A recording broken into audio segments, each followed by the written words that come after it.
நமக்கு ஒத்தாசை வரும் இயேசு கிறிஸ்துவின் இனிய நாமத்தினாலே உங்கள் அனைவரையும் வாழ்த்துகிறேன். இன்று அச்சமின்றி விழிப்புடன் இருங்கள் என்ற தலைப்பில் நாம் தியானிக்கலாம். நியாயாதிபதிகள் 7வது அதிகாரம் 7வது வசனத்தை உங்களுக்காக நான் வாசிக்கிறேன். அப்பொழுது கர்த்தர் கிதியோனை நோக்கி, நக்கி குடித்த அந்த 300 பேராலே நான் உங்களை ரட்சித்து மீதியானியரை உன் கையில் ஒப்பு கொடுப்பேன். மற்ற ஜனங்கள் எல்லாரும் தங்கள் தங்கள் இடத்திற்கு போக கடவர்கள் என்றார்.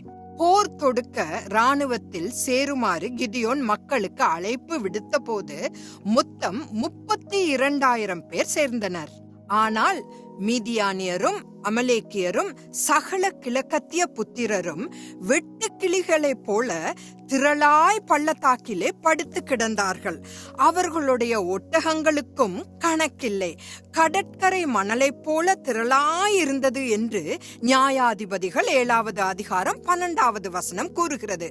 வலிமை மிக்க மீதியானியர்களை எதிர்த்து போரிட இன்னும் அதிகமான மக்கள் தேவைப்படுவார்கள் என்று கிதியோன் நினைத்தான்.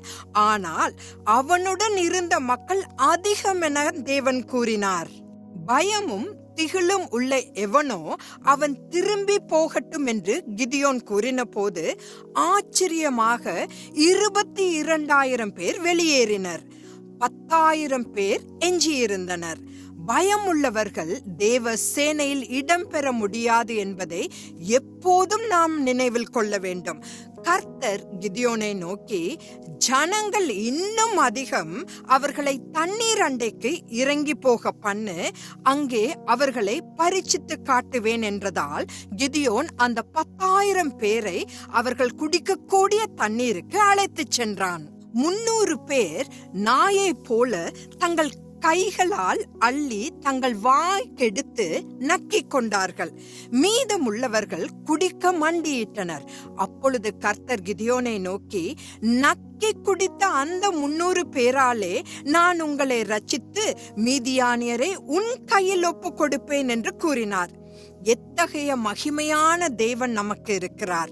மண்டியிட்டு குடிப்பவர்களை விட நாயை போல நாக்கால் தண்ணீரை துடைப்பவர்கள் போருக்கு தகுதியானவர்கள் என்று எப்போதாவது நாம் யோசித்திருக்கிறோமா?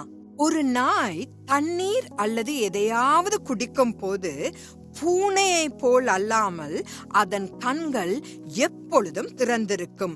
அது தண்ணீரை பார்க்காமல் இரு பக்கங்களிலும் பார்த்து குடிக்கும் போது கூட மிகவும் கவனமாக இருக்கும். தேவ பிள்ளைகளே, நாம் எப்போதும் நம் பரம எதிரியான சாத்தானுடன் போரிட்டு கொண்டிருப்பதால் நாம் ஒரு நாயை போல எப்போதும் விழிப்புடன் இருக்க வேண்டும். தேவனால் நிராகரிக்கப்பட்ட 9,700 பேர் அஞ்சாத போதிலும் அவர்கள் விழிப்புடன் இருக்கவில்லை. வெளிப்படுத்தல் 12வது அதிகாரம் 12வது வசனத்தின்படி, பிசாசானவன் தனக்கு கொஞ்ச காலம் மாத்திரம் உண்டென்று அறிந்து மிகுந்த கோபம் கொண்டு நம்மை ஏமாற்றும்படி தனது திட்டங்களை கட்டவிழ்த்து விடுகிறான். ஆகவே நாம் அச்சமின்றி இருப்பது மட்டுமல்ல, விழிப்பாகவும் இருக்க வேண்டும். மறுபடியும் தேவ சித்தமாயின் நாளை சந்திக்கலாம். தேவன் உங்களோடு கூட இருப்பாராக.